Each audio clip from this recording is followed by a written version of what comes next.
Bom, nossa lição hoje é a lição 11, tá? Hoje nós vamos acompanhar a revista, vamos abrir na página 58.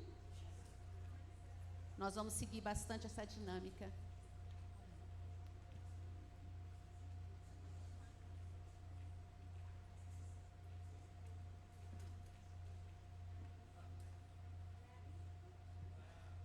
Vamos orar, né? Que diante de Deus, a reverência diante do Altíssimo, sobre a palavra dele. Pai Celeste, Deus de misericórdia, Deus de bondade. Pai, nós vamos pedir agora, Senhor, que a presença do Espírito Santo de Deus venha estar aqui nessa classe, Senhor, assim como em todas as classes aqui da EBD, que apenas a Tua palavra, apenas o Teu ensino, Senhor, possa ocupar o nosso pensamento, a nossa atenção e os nossos corações, para que em reverência a Ti, Senhor, possamos aprender aquilo que o Senhor requer dos Seus servos. Ser bem-vindo em nosso meio, Senhor, e trabalhe em nosso coração, em nome de Jesus. Amém. Então, hoje nós vamos falar sobre a cruz de Cristo.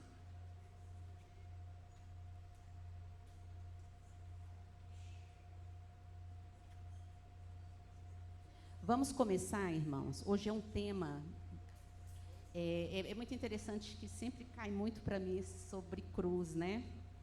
E é um assunto que realmente fala muito ao meu coração. Eu trouxe aqui o que Paulo começa falando para nós, lá em 1 Coríntios 2:2. Ele vai dizer assim: porque decidi nada saber entre vós, senão a Jesus Cristo e este crucificado. Irmãos, nesse contexto, Paulo está falando lá na igreja de Coríntios, que ele não vai falar nada que não seja Jesus Cristo e este crucificado.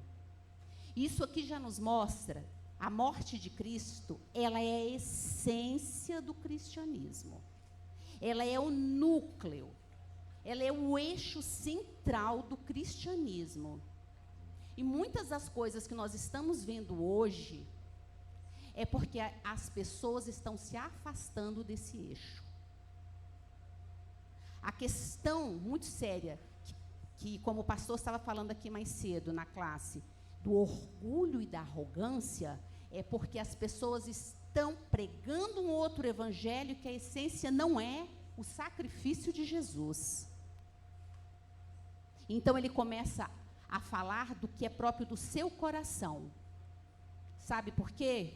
Porque o apóstolo Paulo diz assim: não foi Apolo, não foi fulano ou cicrano que morreu no seu e no meu lugar. Quem morreu foi Jesus Cristo. E quando a igreja começa a se afastar dessa essência, ela já não prega o evangelho. Ela prega um outro evangelho, que tanto a Paulo, João e Pedro falam, que nós não podemos estar a mercê no nosso coração de palavras que são de homem. Então hoje nós vamos apresentar aqui o Cristo, o Jesus Cristo crucificado, amém? Ele morreu no nosso lugar, Ele é o nosso Redentor, e a redenção do homem aconteceu na cruz. Então, começando a introdução, na página 58, tá? Nós vamos usar como base, irmãos, aqui a gente fez um apanhado. Veja bem, Marcos 15, Mateus 27, Lucas 23 e João 19, eles vão falar de formas diferentes sobre o momento da crucificação. Em Marcos 15, a gente vê com mais detalhe as últimas 3 horas de Jesus na cruz. E é isso que hoje nós vamos reviver. O que foi, o que representou a cruz nessas 3 últimas horas de Cristo. Então, tudo começa acontecendo ali no ano 32 depois de Cristo.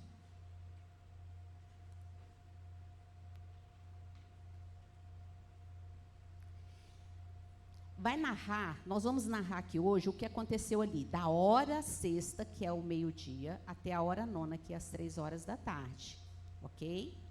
Então, começa. Sexta-feira, vamos aqui pelo Espírito, vamos estar aqui nesse momento, tá? Para a gente entender bem o que a palavra vai falar.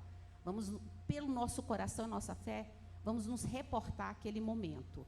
Então, é sexta-feira, Jesus tinha comido a ceia com os discípulos, ele tinha terminado de comer aquela ceia, e aí ele sai e ele faz a oração sacerdotal que a gente vai encontrar em João 17.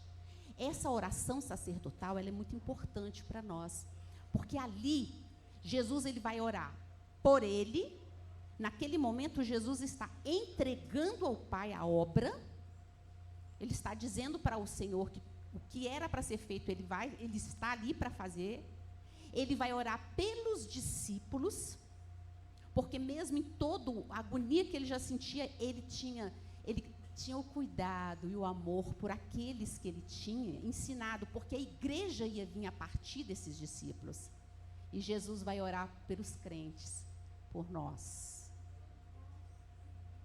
Para que nós, que não íamos estar com ele, as gerações que não iriam conhecê-lo, que não iriam andar com ele pela fé, pelo fundamento que ele tinha deixado com aqueles discípulos, nós o conhecêssemos. Por isso essa oração de João 17, ela é muito importante, a gente precisa entender a essência. Quando Jesus termina de fazer essa oração, ele sai com os discípulos e ele vai lá para o Monte das Oliveiras. No Monte das Oliveiras tem um jardim que se chama Getsêmani, onde os azeites eles eram prensados e se faziam azeite ali. E ali começa a agonia do nosso Redentor. Jesus pede ali para o Senhor, para o Pai, ele ora e fala assim: Senhor, se há uma forma de ocorrer a redenção do homem, sem que eu tenha que passar e tomar o cálice da sua ira, me revela. Jesus, nós estudamos, ele tinha natureza humana. E como humano, todos os sentimentos que nós temos, Jesus estava sentindo ali naquele momento. E o medo, o terror, a dor, estava consumindo ele. Nós não podemos esquecer da natureza humana de Jesus. Mas aí o quê? Há o silêncio no céu. E ele entende o quê? Que era a vontade do Pai. Que ele tomasse aquele cálice. Normalmente, quando a Bíblia fala em cálice, cálice do Senhor, a referência, ele está falando sobre a ira de Deus. Tá? No Antigo Testamento, a gente vê muito isso. Ele está falando sobre a punição, a justiça de Deus. Porque nós não podemos esquecer que a cruz que nós estamos estudando hoje, ela fala sobre a justiça e o amor de Deus. O amor de Deus está dentro da justiça de Deus. Por isso que quando nós ouvimos falar que Deus é apenas amor, isso é só parte da verdade. Deus é justiça. E como Ele é santo, Ele pune o pecado. Então Jesus ora e em seguida ele é traído por Judas. Aquele que ele ensinou, aquele que ele andou com ele, com um beijo, traiu ele.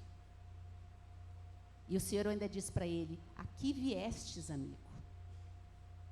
Jesus conviveu com Judas sabendo o que Judas ia fazer.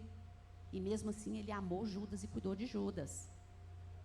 Ali então ele, traído por Judas, os discípulos naquele momento, que vem toda aquela multidão de soldados armados, eles fogem, eles abandonam a Cristo.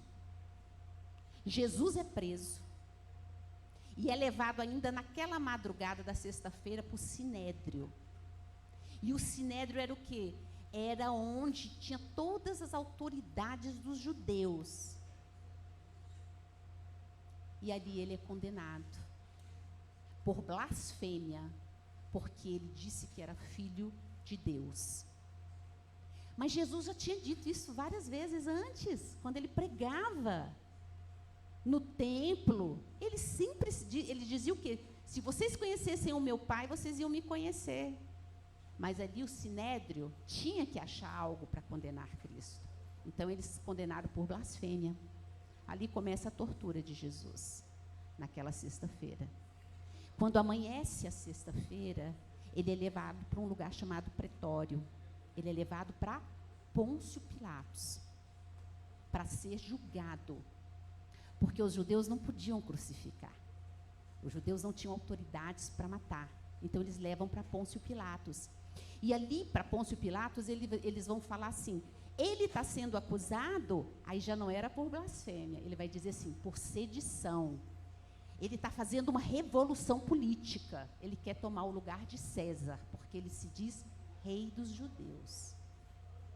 E aí Pilatos manda açoitá-lo, ele é transformado ali naqueles açoites numa carne de dor, de órgãos expostos.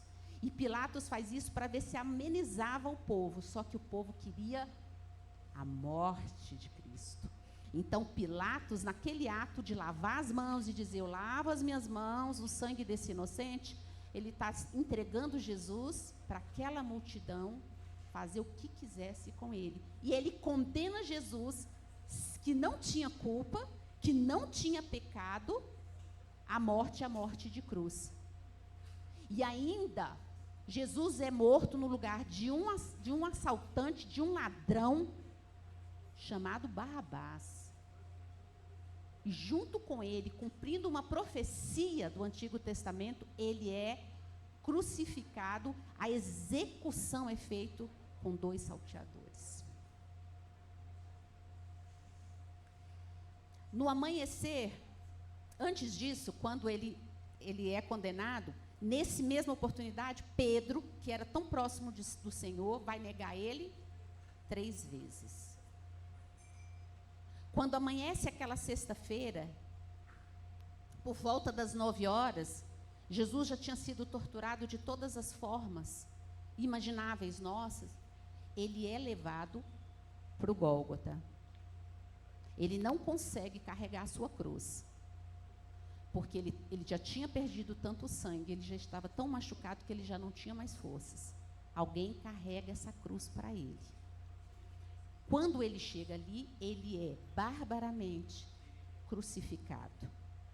Os romanos usavam a crucificação como a pior punição que tinha para os condenados. Então, eles não tinham cuidado algum com aquele que estava sendo ali crucificado. Eles eram pregados numa cruz, sim. Havia derramamento de sangue, sim. E no caso de Jesus, ele já tinha sido torturado desde o início da noite de sexta-feira, ok? Estamos acompanhando?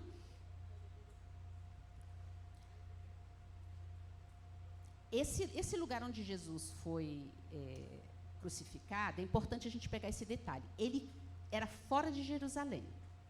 Era um monte chamado de Caveiras, que eles chamavam de Gólgota, onde havia muitas execuções naquele lugar. Ele ficava mais ou menos a 1 quilômetro dos portões de Jerusalém e do templo de Jerusalém. Mas Jesus tinha que morrer fora dos muros de Jerusalém. Nós vamos ver isso aqui. Então, entre as 9 horas e as 12, os soldados vão repartir as roupas de Cristo. Ele vai ser escarnecido, ele vai ser zombado, principalmente, não só pelos soldados romanos, mas pelos líderes judeus e por parte daquele povo que viu os milagres que Jesus fez. Parte daquela multidão que acompanhava Jesus, não por Jesus, mas pelo que Jesus fazia, que dava o pão e curava, estava ali. E zombavam dele. Das 12 horas às 3 horas da tarde, a cair ali, o que é a hora sexta? Vocês sabem que o dia do judeu, ele começa no pôr do sol, ele termina no pôr do sol, Ele tem algumas divisões, mas isso não é importante para nós. É só importante a gente saber assim, às 9h Jesus estava sendo crucificado, ao meio-dia veio umas trevas por toda a terra. Cai, e aquelas trevas têm um porquê. Elas não foram aleatórias, elas foram a vontade de Deus para aquele momento. Então, de meio-dia até as 3h, não, a Bíblia não fala se foi um eclipse, qual foi o fenômeno que Deus usou, só fala que houve trevas naquele lugar. E era ali, não era uma coincidência, era Deus mandando para que o homem soubesse a escuridão, a dor, tudo que Jesus estava passando no seu coração humano. Então, essas trevas já representavam que começava ali a nossa redenção. Guardem bem isso. A nossa redenção, ela se dá no período da hora sexta até a hora nona, onde houve aquelas trevas e que Jesus estava pagando o preço pelo meu pecado, pelo seu pecado. Entendem o que eram as trevas? Era o momento da nossa redenção. E ali Jesus estava experimentando toda a agonia de um pecado que ele nunca cometeu. Ele estava se fazendo próximo de um pecado que ele nunca errou e cometeu. Porque se ele não fosse um cordeiro santo e puro, o sacrifício não seria aceito por Deus. Então, esse pânico que ele estava, porque ele sabia que Deus, por ser santo, o Pai, por ser santo, não estaria com ele na cruz nesse momento. Não poderia estar. Ele estava sozinho naquela cruz. Na hora daquela crucificação, na hora que ele estava pagando pelos nossos pecados, ele estava sozinho naquela cruz. Então vem o quê? Um grito de agonia, né? E ele vai falar assim: Deus meu, por que me abandonastes? Em algumas traduções vai estar, por que me abandonastes, por que me deixaste? É um grito que já está lá no Salmo 22. O Salmo 22 é um salmo messiânico, em que Davi já está descrevendo 600 anos antes o que seria a agonia do nosso Cristo. Então, quando ele fala, Deus meu, por que me desamparastes? Ele estava sentindo todo o horror da falta da presença de Deus naquele momento. Porque a Bíblia, ela fala o que é o inferno. A Bíblia fala muito para nós que o inferno, ele é um lugar de trevas, mas ele é um lugar de separação de Deus, da ausência de Deus. Deus não está lá. E de agonia eterna. O que nós suportamos hoje aqui é porque nós temos a presença de Deus. Nós sabemos que, independente do que a gente estiver passando, a presença de Deus acalenta o nosso coração e nos conforta. Mas Jesus, naquele momento na cruz, o Senhor não estava com ele. O Senhor tinha virado a face por conta do pecado que ele estava se fazendo por nós, e ele não tinha o conforto do Pai. Então, ele estava vivendo a dor do inferno naquela hora. Por mim e por você. Volto a falar e a lembrar as palavras de Paulo. Quem morreu por nós, quem sofreu essa dor, quem sofreu toda essa agonia, foi o Filho de Deus, Jesus Cristo. Não foi homem algum. E nós não podemos nos afastar disso. Então, aquele, né, que não tinha pecado, ele foi feito pecado por nós. Paulo vai dizer ali em 1 Coríntios 5, 7, pois Cristo, nosso Cordeiro Pascal, foi sacrificado. E o que isso aqui já nos mostra? Gente, é muito simbolismo. Olha como nós vamos ver a unidade da Bíblia. Lá em Números, em Êxodo, Moisés vai explicar que o Cordeiro Pascal não podia ter os ossos quebrados. Ele não podia ter nenhum osso quebrado. Então, Jesus não teve os ossos quebrados, porque ele é o nosso Cordeiro Pascal. Isso já estava lá no Antigo Testamento, dizendo como seria o sacrifício do Messias. Apesar que o povo judeu diz que Isaías 53 é uma referência do profeta ao povo de Israel, nós sabemos e entendemos que ali Isaías está falando de um homem. Porque ele está se remetendo à crucificação de uma pessoa, de um ser humano. Não de uma nação, mas de uma pessoa. No momento exato ali da morte de Cristo, antes dele expirar, nós vamos ver que em Marcos 15, que trata, Marcos detalha mais essas 3 últimas horas de Jesus, ele vai dizer assim, Marcos 15:37, mas Jesus com um alto brado expirou. Esse mas aqui, irmãos, significa que contrariou tudo que aquele pessoal, que aquelas pessoas estavam pensando. Por quê? Porque um condenado à cruz, normalmente, às vezes ele demorava até 3 dias para morrer. Então, Jesus, quando ele foi esse mas, ele expirou, porque Jesus, ele sobreviveu ali 6 horas na cruz. Estamos acompanhando? 9 horas ele viu a crucificação, a hora 9 ele expira. Ele fica 6 horas. Então o povo fala, ué, que isso? Tanto que quando chegam para Pilatos, Pilatos fala, ele está morto mesmo? Perfura ele com uma lança para ver se tinha morrido.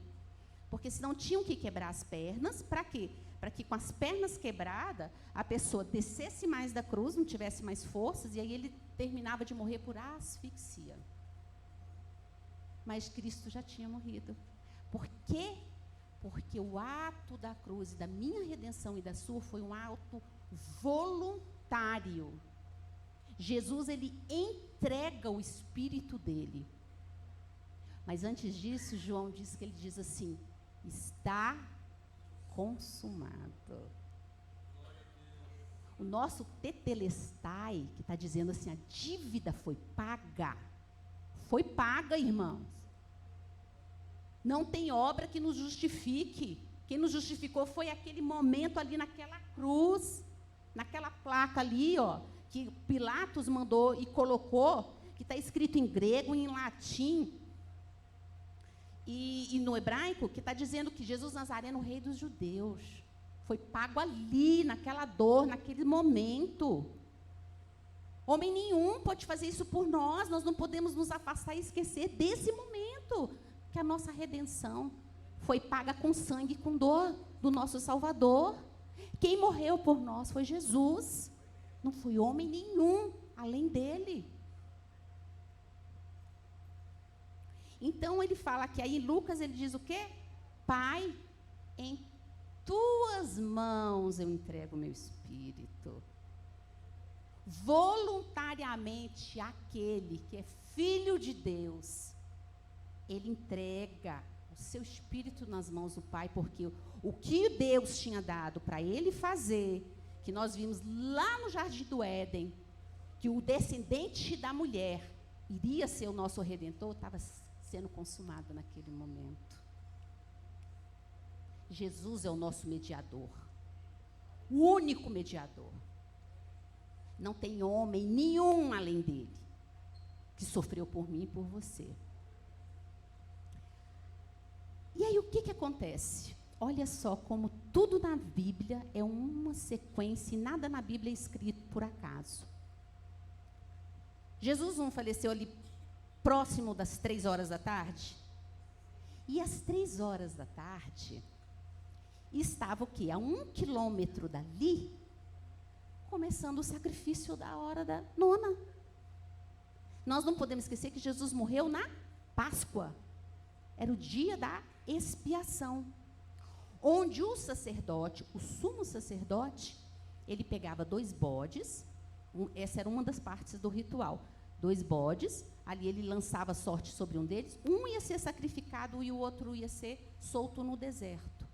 Aqueles bodes, eles levavam o pecado da nação e o pecado individual, uma vez por ano. E o nosso Redentor estava entregando a vida dele lá fora dos muros de Jerusalém, no dia da expiação. Vocês entendem que tudo tem um motivo Tudo tem um motivo. E ali, naquele altar, o que estava acontecendo? Lá tinha o lugar santo, que era onde os sacerdotes faziam os sacrifícios. Tinha um véu espesso e muito grande, como Moisés teve a instrução e fez, lá no Antigo Testamento, em Êxodo, nós vamos ver isso. E do lado daquele véu, após o véu, tinha um lugar santíssimo, chamado Santo dos Santos, onde somente o sumo sacerdote podia entrar uma vez no ano, para fazer essa expiação pelos pecados do povo. Naquele momento em que aquele sacerdote, gente, Deus é muito lindo, ele está ali fazendo aquele sacrifício anual, o véu se rasga, de cima embaixo. Era como se Deus, o nosso Deus, rasgasse aquilo, não de baixo para cima, mas de cima para baixo.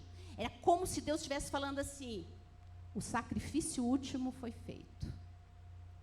O meu filho, o meu amado filho, ele entregou a vida dele agora. Ele entregou o espírito dele nas minhas mãos. E agora, a passagem do homem na minha presença está liberada. Glória a Deus, irmãos. Porque foi naquele momento ali em que Jesus redime a gente do pecado, tira a gente do pecado e coloca a gente em comunhão novamente com Deus. É naquele momento em que Jesus entregou a vida dele lá. E que o sacrifício da expiação na hora nona. Jesus morreu como o nosso sacrifício último. Vocês entendem a unidade da Bíblia? Como era importante, tinha que ser na Páscoa, porque Ele é o nosso Cordeiro Pascal. Que o período de trevas durou as 3 horas, e foi nesse momento que Jesus experimentou toda a dor, todo o horror, que nós nunca vamos saber o que Jesus experimentou. E Ele não reclamou. Mas ali Ele demonstrou tudo o que Ele ensinou os 3 anos, que era o amor. Por isso que o amor é o dom supremo. Não é a profecia, não é falar em língua, não é dom da cura, todos esses são importantes, mas o dom supremo é o amor. Porque Paulo vai falar que a gente pode ter todos os dons, falar todas as línguas, mas se nós não tivermos o amor, que foi o exemplo que Jesus deu naquele dia ali na cruz, nós não temos nada. E o que nós estamos fazendo é para interesse próprio. Por isso tanto orgulho no mundo. Por isso tantos homens começam como servos de Deus e acham que a cura é eles que estão fazendo, que a profecia é eles que estão dando. Sabe por quê? Porque esqueceram, daquela cruz. E esqueceram que Deus usa quem Ele quer. Por isso Ele usou uma mula, por isso Ele usou muitos reis que eram ímpios para fazer o que Ele queria. Então isso não significa que uma pessoa é mais espiritual ou menos espiritual porque ela tem algum dom que você acha que não tem, porque você tem. Porque o Espírito Santo está em você. João diz que nós temos o quê? A unção do Santo. Não foi isso que nós estudamos? Então, todos nós temos o Espírito Santo de Deus. Amém? Agora nós vamos começar a nossa lição. Vamos para centrar. Essa foi só uma pequena introdução para a gente entender. E agora nós vamos para a centralidade da cruz. Então, o ponto 1 aí, nos 4 evangelhos. O ministério de Cristo, ele é relatado nos 4 evangelhos. Mas a cruz, a crucificação, os momentos de Jesus ali no final, ele é mais enraizado nos evangelhos. Eles falam mais sobre isso. Cada um de uma forma diferente. Marcos, ele vai dar mais detalhes sobre as 3 últimas horas.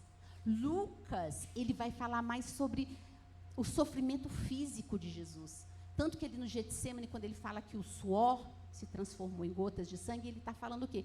O estresse a que Jesus estava submetido era tão violento, mas era tão violento que o corpo físico dele estava reagindo.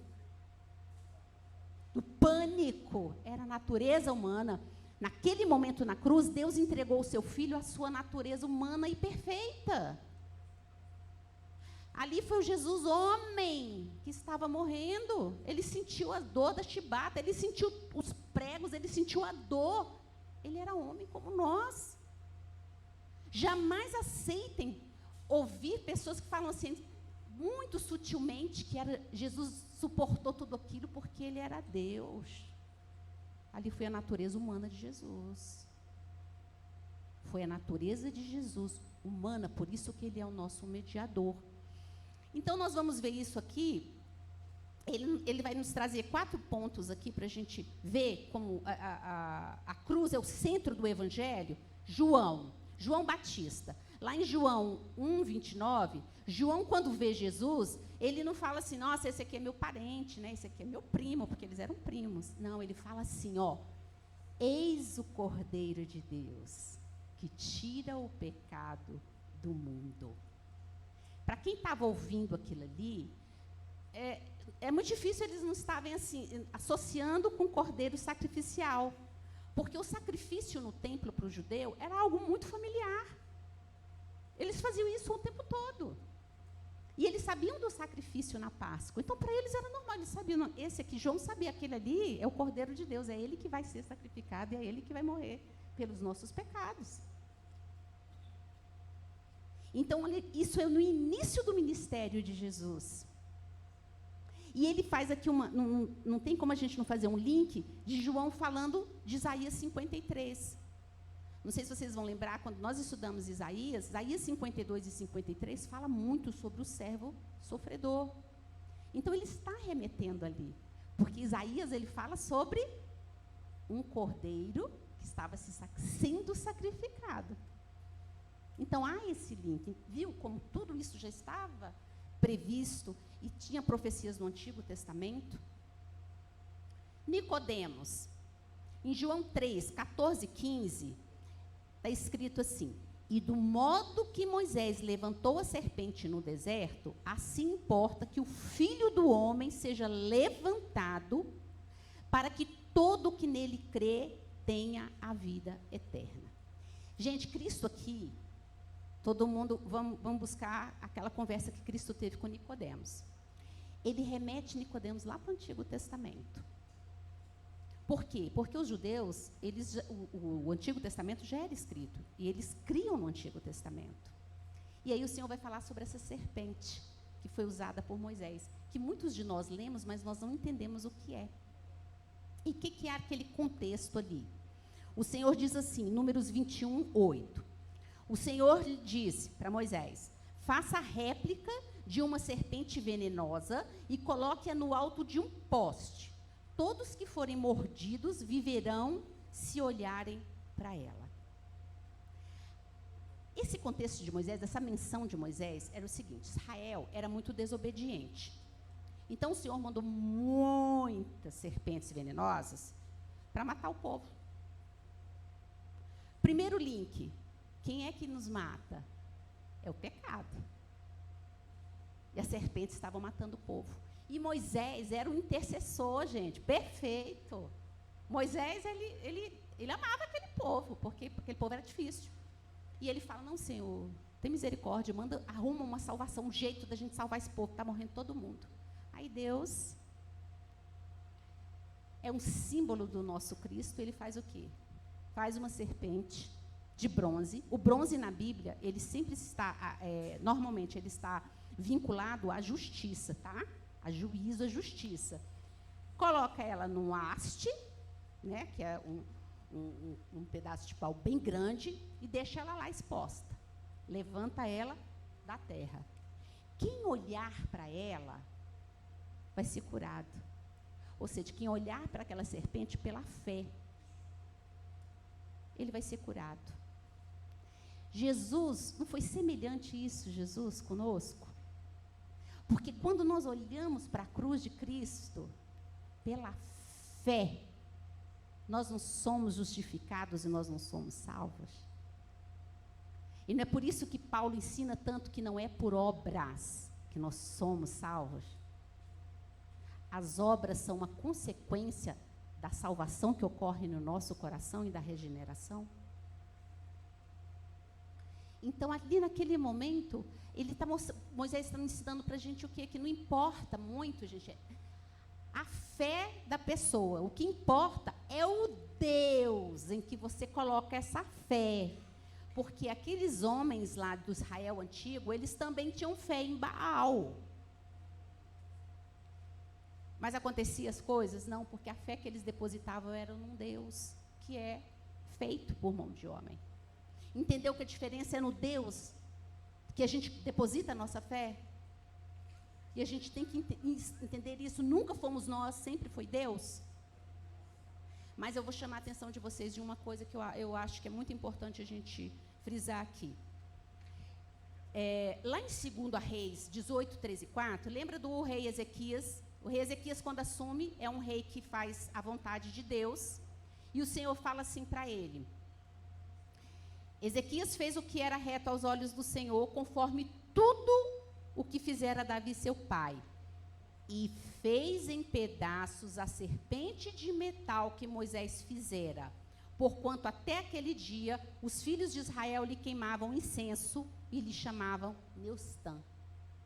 Quando Ezequias sobe nos altares e destrói todas aquelas madeiras de Azerá, de Baal, ele também faz em pedaços a serpente que o povo de Israel ainda tinha, lá de Moisés.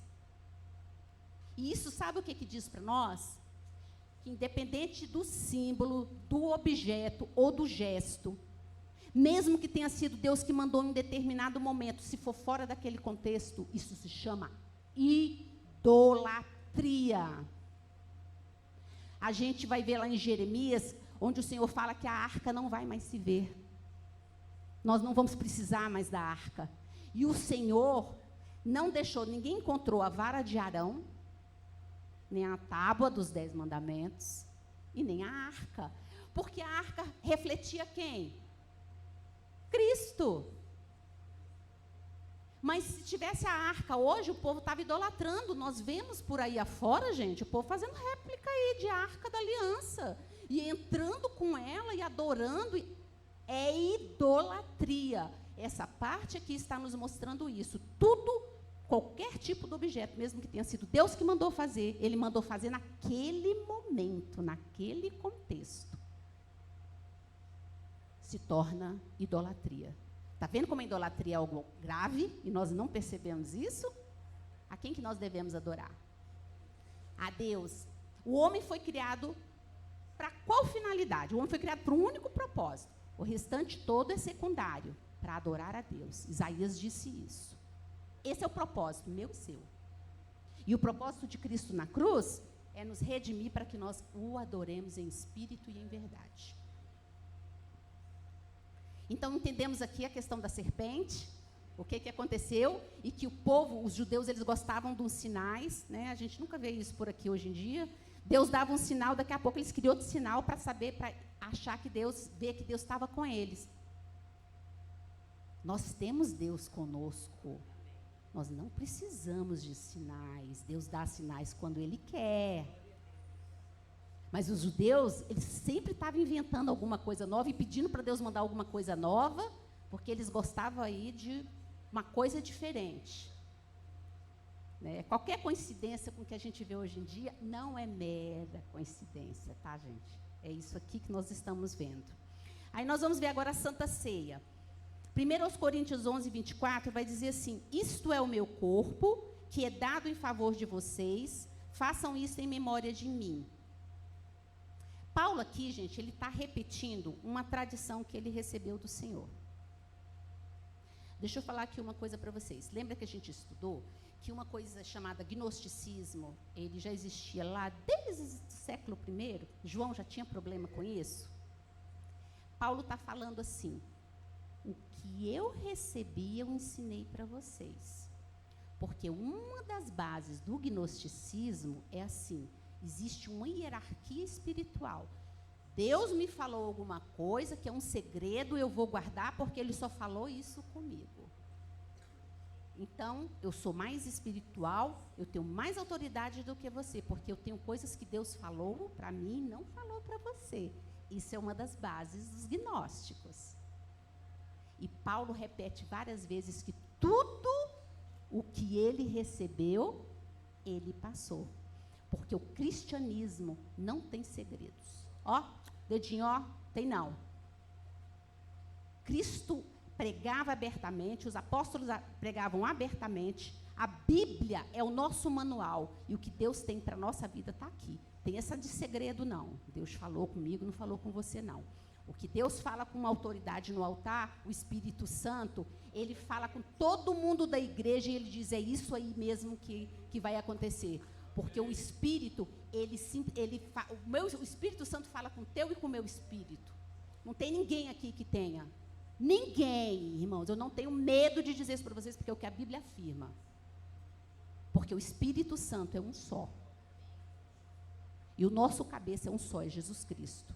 Foi ele que morreu por nós. Não foi homem algum. Por isso que a verdade, quem detém a verdade é Jesus Cristo. Não é homem, não. Não tem isso de, eu sei mais que você, sabe nada. Quanto mais você estuda de Deus, vou falar uma coisa para vocês. Quanto mais você se debruça e estuda de Deus, mais você sabe que você não vale nada, que tudo que você está aprendendo é pelo Espírito Santo, porque esse livro aqui é santo. E se o Espírito Santo não te revelar, tu não sabe nada.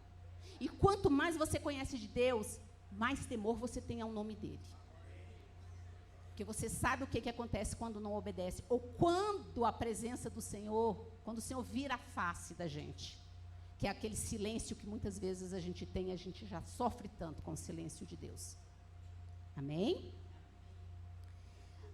Marcos 10:45 vai dizer assim, pois nem mesmo o Filho do Homem veio para ser servido, mas para servir e dar a sua vida em resgate de muito. Irmãos, esse muito aqui, a utilização não está falando que Jesus veio só para um grupo. Tá? Não. Mas também não está falando que ele veio para todos. Ele vem para aqueles que o recebem. Mas a todos...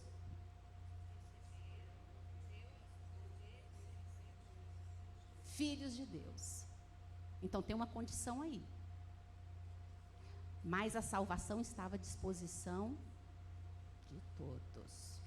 Tá? Então esse muitos aí não é um grupo, como muitas vezes também nós ouvimos falar. Não. É porque eram muitas pessoas iam ser redimidas pelo sacrifício de Cristo na cruz. E assim, o Novo Testamento, ele explica muito essa questão da salvação como a palavra resgate. E o que é o resgate? Voltando lá para aquela época, para o grego, o que eles falam que é o resgate? É você, por um alto preço, resgatar alguém que está numa prisão, ou um escravo, porque você podia resgatar um escravo, ou alguém que ia morrer.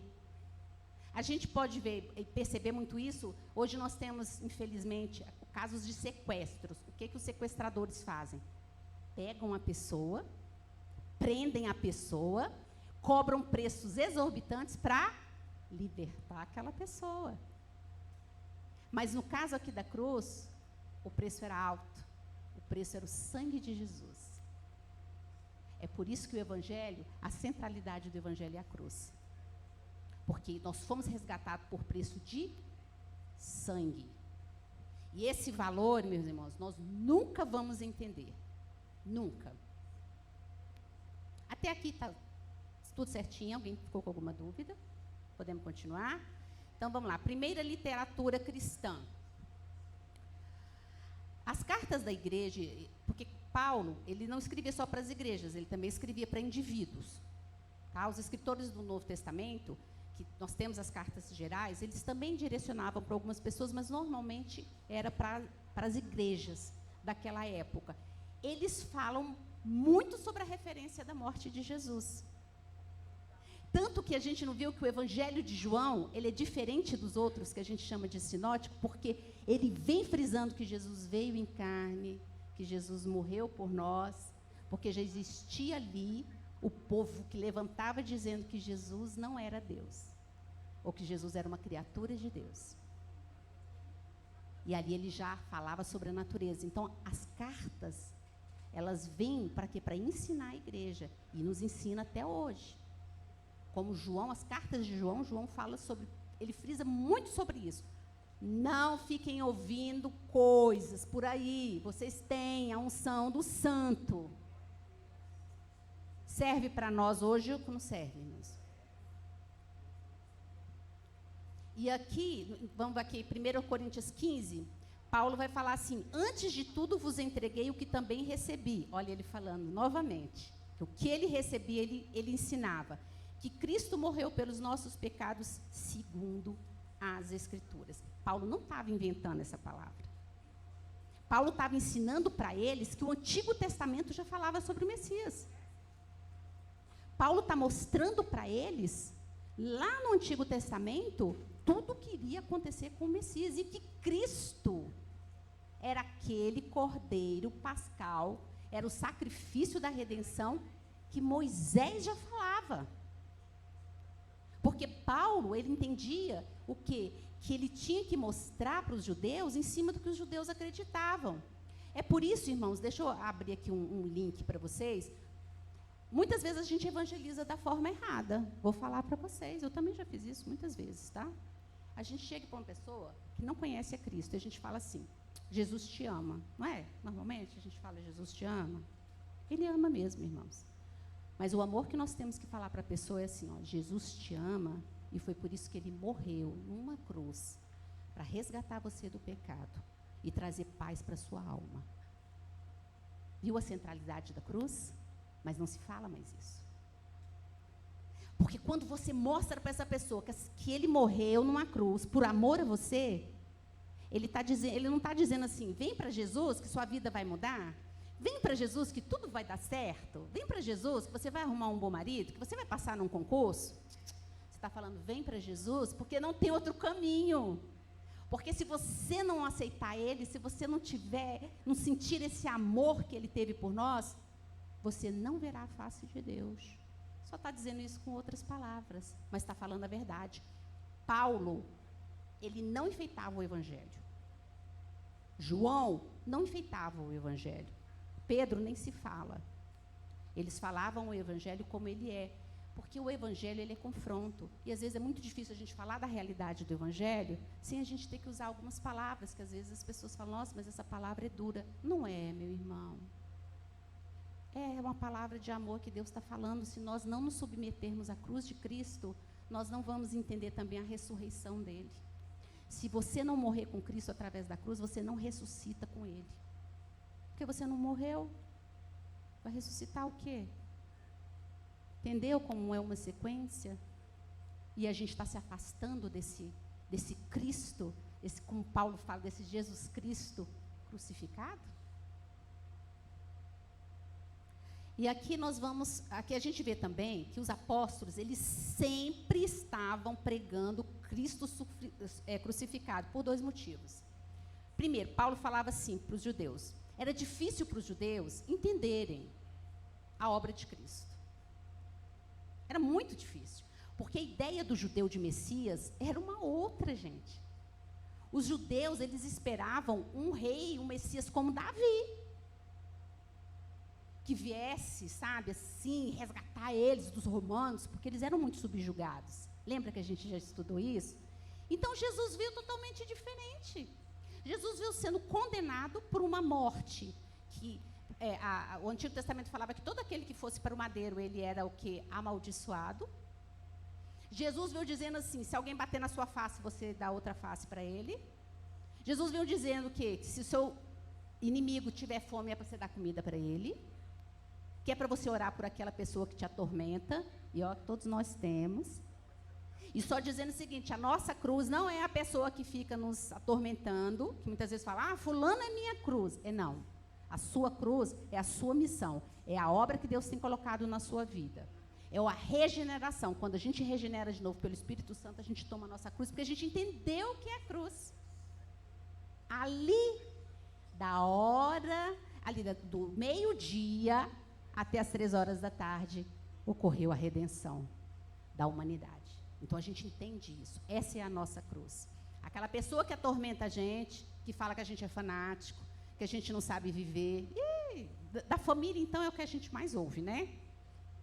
Aquelas pessoas, a gente tem que orar por elas. E falar assim, Senhor, tem misericórdia daquele coração de pedra. Traz paz para a vida daquela pessoa. Irmãos, isso às vezes não é fácil, mas se você é um cristão, você vai fazer. E se você é um cristão genuíno, porque aqui eu estou falando para cristãos genuínos, não para cristãos que são nominais, que se dizem que são cristãos. Você vai falar assim, Espírito Santo, me ajuda, porque eu não estou dando conta. E aí ele vai começar a tirar a raiz de amargura. Mas às vezes isso leva bastante tempo, mas você está no processo. Vamos seguir. No último livro do Novo Testamento, a centralidade do Apocalipse é a cruz de Cristo. Lá em Apocalipse 5, João fala assim, digno, olha só, digno é o cordeiro que foi morto de receber o poder, a riqueza, a sabedoria, a força e honra e glória e louvor para sempre. João está falando do cordeiro que foi morto. Olha a centralidade do Apocalipse aí. A centralidade é Cristo. Cristo ali crucificado. E João já entende que agora toda a natureza, toda a criação, todos os anjos, as milícias do céu estão adorando aquele que fez sacrifício por nós. Aquele que está sentado à direita do Pai. Se ele está sentado à direita de Deus, ele é Deus. Mas Jesus é homem também, porque ele é o nosso mediador. Paulo vai falar o quê? Nós só temos, lembra da aula passada? Um mediador. Jesus Cristo, o homem. Olha a ênfase aí, não é Jesus Cristo, Deus. Não, Jesus Cristo, homem. Sabe por quê? Porque ele derramou o sangue dele, ele sentiu dor, como eu e como você. Então, quando a gente fala assim, Jesus, o Senhor me entende, o Senhor sabe o que eu estou sentindo? Ele sabe. E é por isso que ele intercede por nós. E a gente não precisa de mais ninguém. Porque foi suficiente o que ele fez naquela cruz. E se a gente não pensa nisso, a gente está precisando de rever muito a nossa vida como cristão. A companhia de Jesus na cruz.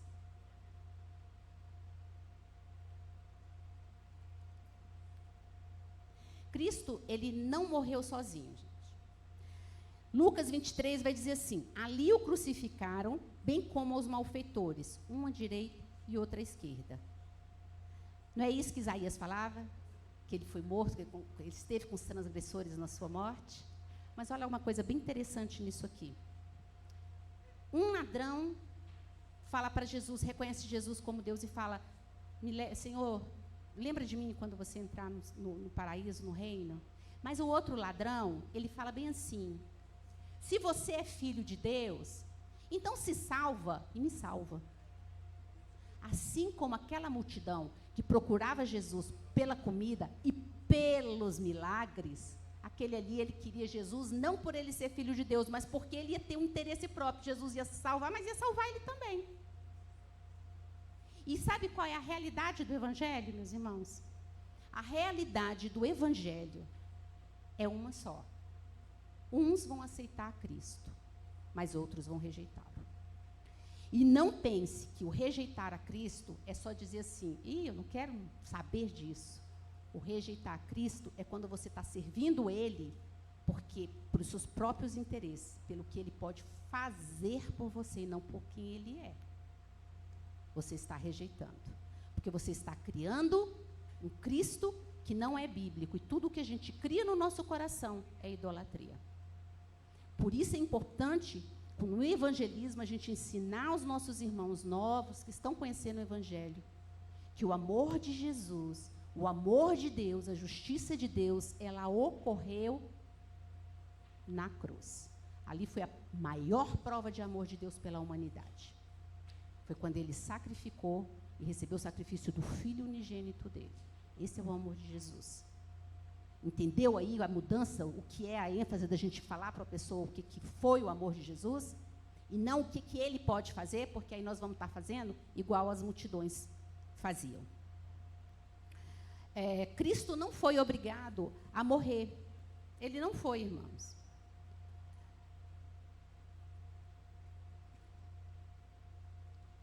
ele não foi obrigado a morrer. Lá em João 10:18, ele diz assim, olha bem o que Jesus diz nesse versículo, ele diz assim, ninguém atira de mim, ele está falando sobre a vida dele, pelo contrário, eu espontaneamente a dou, tenho autoridade para entregar e também para reavê-la. Gente, é uma das passagens mais claras que Jesus está falando aqui, que a glória dele foi o fato que ele entregou a vida dele. Porque essa declaração aqui é de uma pessoa que tinha plena consciência de que a vida era dele, era própria dele, e que ele poderia reter essa vida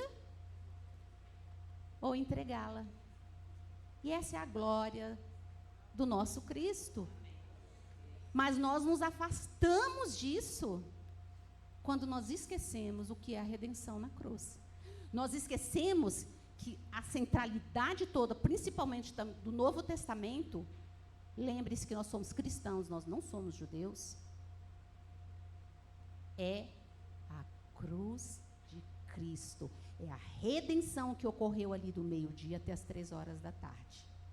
Naquelas trevas que nós já entendemos que enquanto o sacrifício da expiação estava sendo feito, lá no templo de Jerusalém, o sacrifício da expiação da humanidade estava sendo feito naquela cruz do Calvário. Amém? A gente nunca mais vai esquecer isso. Quando a gente põe isso no nosso coração, quando a gente escreve isso na tábua do nosso coração, nós nunca mais vamos esquecer quem é Jesus Cristo e este crucificado. Nós vamos saber que é ali que está a nossa salvação. Nós não precisamos de mais nada, a graça dele já nos basta. Todo o restante vai ser secundário. Cristo não deveria ter morrido. Por quê? Lá em 2 Coríntios, Paulo vai falar assim, aquele que não conheceu o pecado, ele o fez pecado por nós. Jesus nunca cometeu erro algum. Jesus foi o único que cumpriu a lei integralmente. Mas por quê? Porque o cordeiro, ele não tinha que ser perfeito? Tinha, né? O Antigo Testamento fala que ele tinha que ser perfeito. Se Jesus tivesse pecado, ele podia ser...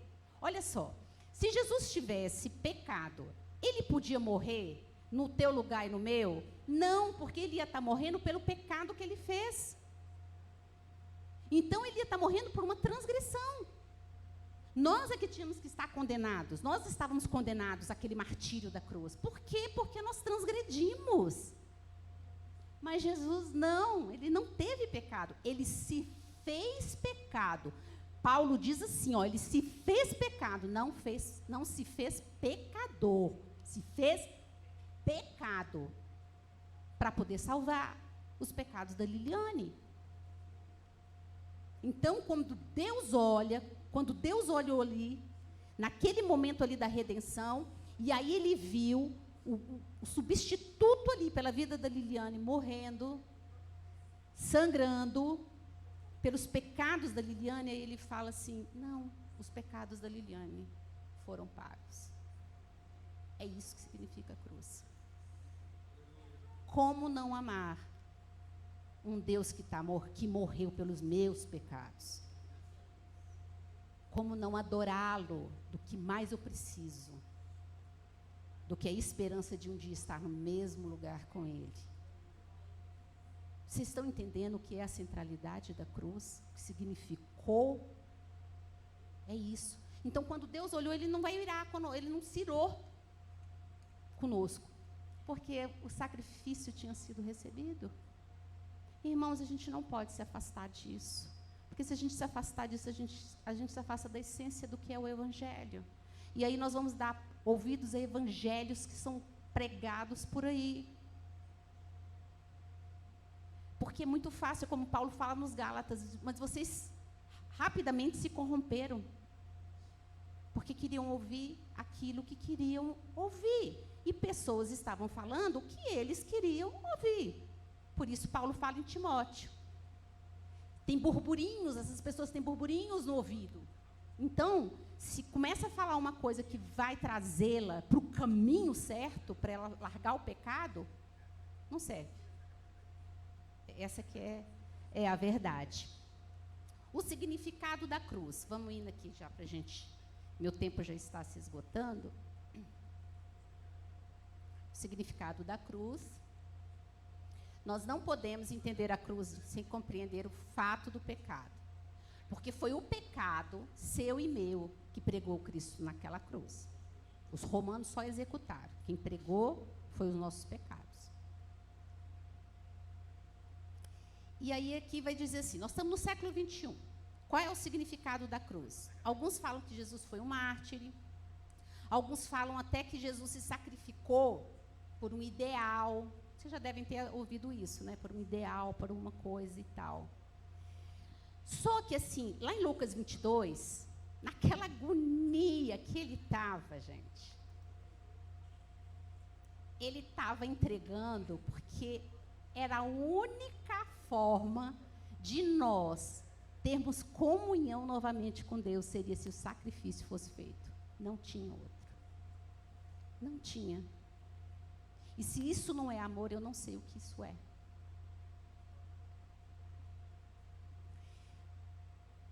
Aquela agonia no Getsemane que ele estava, não é entendido como um processo da expiação que ele deveria sofrer.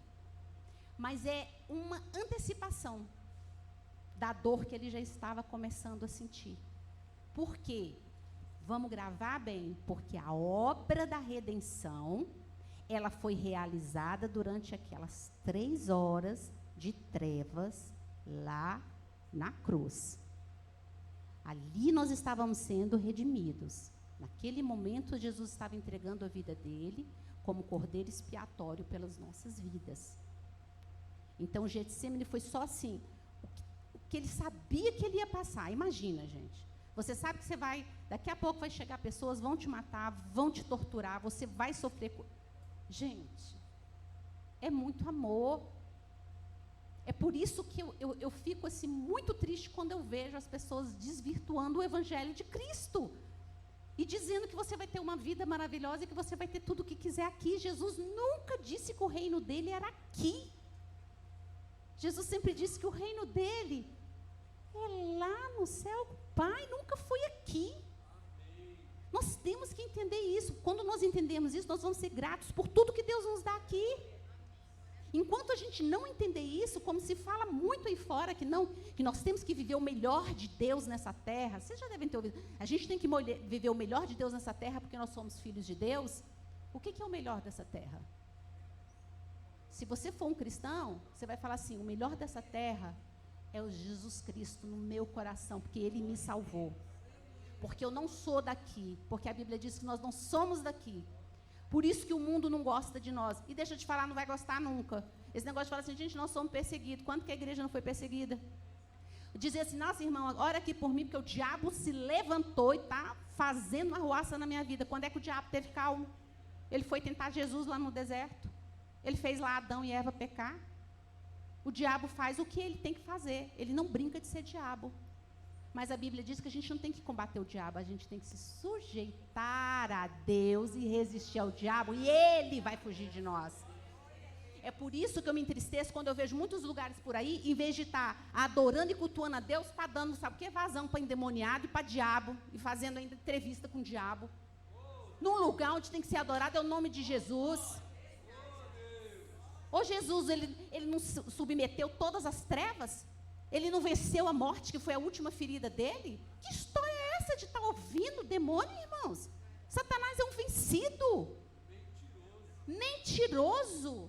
E fica esse povo aí com medo de endemoniado, ou fazendo aquelas coisas todas, para prender o povo com medo de demônio. Sabe por quê? Para afastar a gente da cruz. Porque quando a gente está ali embaixo daquela cruz, daquele sangue, irmãos, não tem demônio que prevalece sobre a nossa vida. E independente do que acontecer, nós estamos lavados por esse sangue. O Senhor nos conforta e está conosco. Que medo é esse de ficar ouvindo essas coisas e dando vazão? Não vou fazer isso porque tem brecha. Se você tem que orar por uma pessoa que está doente, põe a mão na cabeça dela e ora. Que medo é esse de retaliação? Você é de Deus ou você não é? Você crê naquela cruz ou você não crê? Eu nem sei porque eu estou falando isso aqui não, tá, irmãos? Mas assim, o que eu vou te dizer é isso. Quantas pessoas a gente vai no hospital, a gente impõe a mão, não, irmã, não impõe não, porque pode vir retaliação. Que retaliação que, irmão? Eu estou lá pelo Espírito Santo de Deus. Aquela alma lá precisa de Deus. Aí eu vou temer, ficar temendo trevas. Mas aí você tem uma vida diante de Deus, viu? Você se sujeita a Deus. Porque senão ele vem, e ele vem com força. Tá? E, irmãos, eu acabei falando aqui, ó. Vamos aqui para o final. Né? Então, aqui, terminando, aqui é o seguinte. A morte única e substitutiva de Jesus, ela... Ai, Caio, eu tirei, Caio. Eu apertei demais, foi. Então, irmãos, só o Caio para ter paciência comigo. Então, é que eu mesmo começo a rir das minhas coisas, que é que eu me empolgo para falar. Mas eu vou chegar lá no último. E aqui, pronto, tem o significado da cruz, e aqui é o final. Veja bem essa aplicação aqui. Olha bem.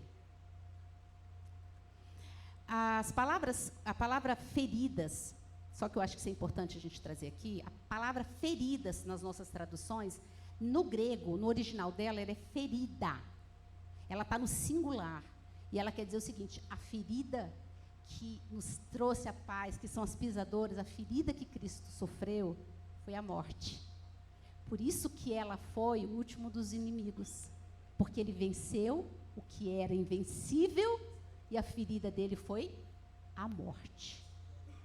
E ali, quando fala suas pisaduras nós fomos curados, naquele contexto ali, ele não está falando de cura física, minha ou sua. Ele está falando da cura espiritual, que é a nossa cura do pecado que estava nos matando. Tá? Nesse contexto ali, é isso. As pisaduras que nos saram, a paz que estava sobre ele, é porque ele venceu a morte. Tá? Então é isso. A nossa maior ferida é o pecado. A morte de Jesus deve levar a uma profunda mudança na vida dos crentes, para que eles agora cortem todos os laços com o mal, ou seja, morram para o pecado, e se dediquem a viver de maneira santa, que é viver para a justiça. Ah, irmã Liliane, isso quer dizer que eu não vou pecar mais? Vai sim, porque a Bíblia fala que todos pecaram. E João é aquele apóstolo assim amado, né? Ele fala, irmãos, eu escrevo isso para vocês não pecarem. Todavia, se alguém pecar, porque ele já sabia que a gente ia pecar, nós temos um advogado junto ao Pai, que é Jesus Cristo. Só que o pecado na vida do crente, ele tem que ser uma exceção, irmãos. Ele não pode ser uma rotina. A gente não pode mais mentir para o irmão e não ficar assim, com a consciência pesada, porque você mentiu para o irmão. Você não pode ver as pessoas se levantando contra a obra de Deus, falando contra o Evangelho, e você simplesmente não fazer nada. Porque o apóstolo Pedro também vai falar que nós temos que ser aptos para responder a todas as perguntas. Aí, às vezes, você vai evangelizar, às vezes não, que isso acontece muito, chega uma pessoa que não conhece o Evangelho, te faz uma pergunta, você não sabe nem do que ela está falando. Nós somos culpados. Sabe por quê? Porque o Senhor falou que, por falta de conhecimento, o povo dele está sendo destruído. E quando a gente estuda, está vendo como a gente está entendendo a Bíblia? Não estamos? A gente não está conseguindo entender que a história da redenção, que a Bíblia é a história da redenção, que ela vai falar o quê? Sobre a criação, sobre a queda, sobre a redenção, que é o que nós estamos vivendo, e sobre a consumação, que é quando o nosso Deus vem nos buscar. Não esquecendo que Ele pode vir nos buscar a qualquer momento. Então, o que a gente tem que fazer aqui é cumprir a ordenância do ID. Vamos nos preocupar com o que o Senhor nos mandou fazer e não ficar assim, obcecados pela segunda volta de Jesus, porque Ele é nosso Deus, Ele sabe quando Ele vai vir. Nós somos servos, nós temos que fazer aquilo que Ele nos mandou. Para quando a gente chegar lá, a gente entregar para o Senhor o que nós fizemos e o Senhor falar assim, essa aqui é uma serva boa e fiel. Jesus pode voltar para nós a qualquer momento. Aí já é a segunda volta dele para a nossa vida, tá? E ali, irmãos, agora uma aplicação.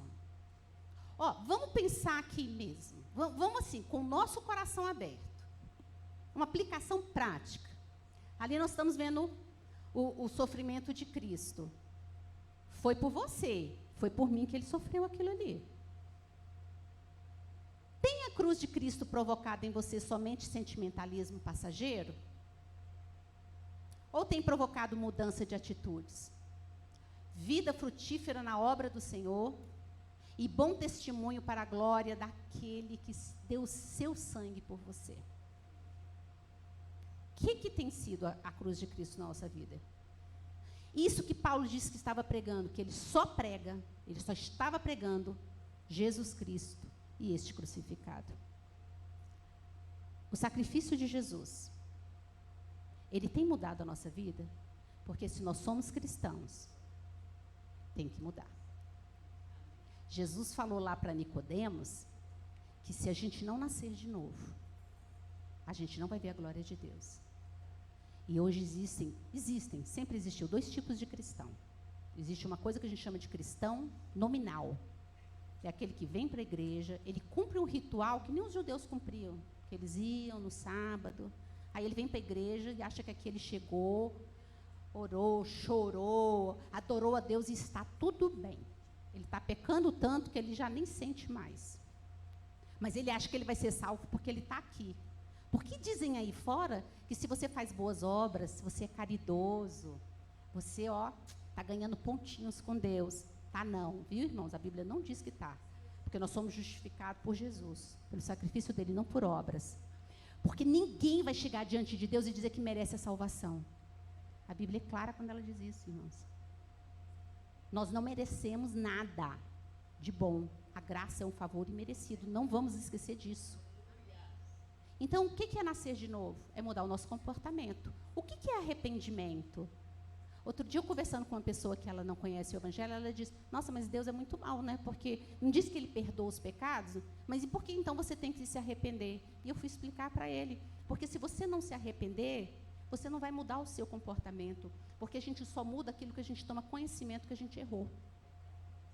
Por isso que Jesus, quando falava assim, vá e não peques mais.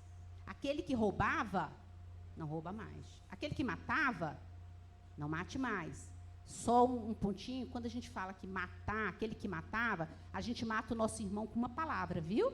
Quando a gente mata os sonhos dele, quando a gente diz que ele não sabe de nada, quantas vezes você vai falar uma coisa assim, fulano não sabe de nada, né? Sabe mais do que você. Porque se você soubesse alguma coisa, você não estava recriminando o seu irmão desse jeito, você sabia que você é tão pecador quanto ele. E você teria amor, porque nós temos que ter amor ao ensinar. Então, é isso, é não fazer mais. Nós vamos fazer? Vamos, gente, nós somos humanos. Mas isso tem que ser uma exceção. Amém, irmãos? Amém. Então, nós entendemos hoje aqui que a centralidade da cruz na nossa vida como cristão, e que se a gente não entender isso, não nascer de novo, não nascer de novo pelo Espírito, vamos nos examinar, como Paulo manda examinar tantas vezes. Será que eu estou sendo um crente só de nome? Será que eu sou aquele crente que está vindo aqui no domingo, mas aí durante a semana eu faço tudo o que eu não devo? E depois eu venho pedir perdão de Deus? Entrando aí numa onda de uma hipergraça, que a Bíblia não fala que existe. A graça, ela é mais severa do que a lei. Ela não nos dá permissão para ficar pecando. Então, vamos baixar nossa cabeça agora e vamos falar com Deus. Pai amado, Senhor, obrigada, meu Pai, por essa lição tão maravilhosa sobre, Senhor, o sacrifício do Teu Filho naquela cruz. Senhor, nós nunca vamos imaginar o que foram aquelas 3 horas de trevas que estavam tomando conta do coração e da alma do nosso Redentor. Toda dor, toda vergonha, Senhor amado, toda sede, porque até vinagre deram para ele beber, toda a zombaria, tudo que ele enfrentou por amor à minha vida, à vida dos meus irmãos. Pai, que a centralidade da cruz esteja nos nossos corações diariamente, Senhor, que nós nunca nos afastemos, Senhor, do que é a nossa redenção, de que Jesus trouxe a salvação para nós e nós não precisamos de mais nada disso, Senhor. Nós só precisamos do Senhor na nossa vida. Tudo o resto que o Senhor quiser nos mandar é bênção, Senhor, mas a bênção nós já temos, que é a salvação, Senhor. Aquela salvação, Senhor, sofrida e doída, e que o Espírito Santo não deixe que se apague dos nossos corações, para que a gente nunca esqueça, Senhor, quem é o Deus da nossa vida, quem é aquele que morreu por nós, e quem é aquele, o único, que merece toda adoração, que merece todo louvor, que é o centro da nossa vida, meu Pai.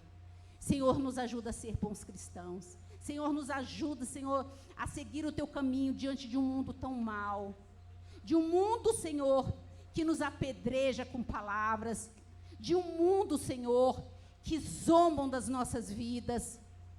Mas, Senhor, que a gente nunca se afaste do caminho ali daquela cruz, Senhor amado. Que sempre possamos olhar para aquele que foi levantado da terra, Senhor, porque foi Ele que nos remiu das trevas que nós andamos, Senhor. Foi naquelas trevas que Jesus sentiu que Ele resgatou a cada um de nós, das trevas que era a nossa vida. Que a gente nunca esqueça disso, ó Pai, porque assim nós seremos sempre gratos ao Senhor. Eu te agradeço, ó Pai, pelo sacrifício do teu santo Filho Jesus Cristo, Deus meu e Senhor meu, naquela cruz, ó Pai. Que todo louvor seja dado ao teu santo nome, que todo joelho se dobre diante de ti, ó Pai. Que todos reconheçam que tu és o Salvador das nossas vidas. Eu te glorifico, Senhor, nesta manhã, e eu te agradeço, juntamente com todos os meus irmãos. Em nome de Jesus, amém.